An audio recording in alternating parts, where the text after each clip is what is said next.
కోసం ఉంది హెల్మెట్. అలా కాదమ్మా, పాప మీరేమవుతారు అమ్మా? మీ బాబాయ్. మరి ప్రాణం ఎవరిదాన్ని ఒకటే కదమ్మా, మరి మీరన్నా చెప్పాలి, చెప్పు హెల్మెట్ పెట్టుకో, ఇలా పెట్టకూడదని చెప్పండి. చెప్పండి అమ్మా. అంటే నువ్వు పోలీస్ కోసమా, నీ ప్రాణం కోసమా? హెల్మెట్ ఎవరి కోసం అండి ఇది?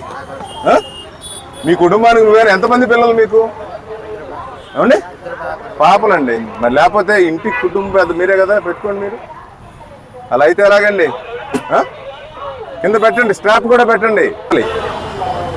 పెట్టుకోవడం రావడం. హెల్మెట్ డ్రైవ్ జరుగుతుందని తెలుసమ్మా? మరి తెలిసి మరి ఎలా వస్తున్నారమ్మా?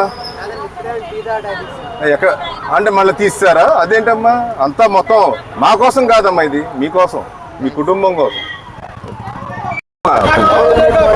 అంతా కట్టావుగా. దేనికోసం కట్టావమ్మా? ఏమ్మా అసలు బండి నెంబర్ ఏది చూపించమ్మా నాకు. నీకు హోండా ఉంది కదా, బండి నెంబర్ చూపించండి.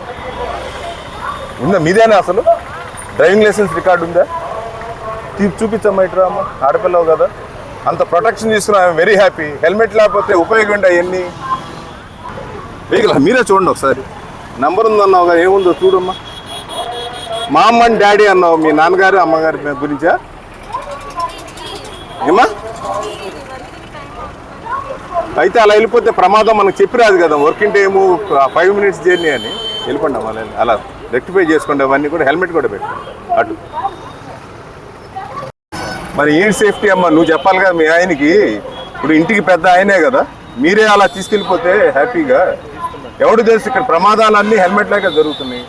నష్టపోయేది నువ్వేనమ్మా. వెనక్కి తీసుకెళ్ళి అటు వెళ్ళిపోండి. ఇంకోసారి నోటీస్ చేస్తే ఊరుకొని మాకు బండి సీజ్ చేస్తాను.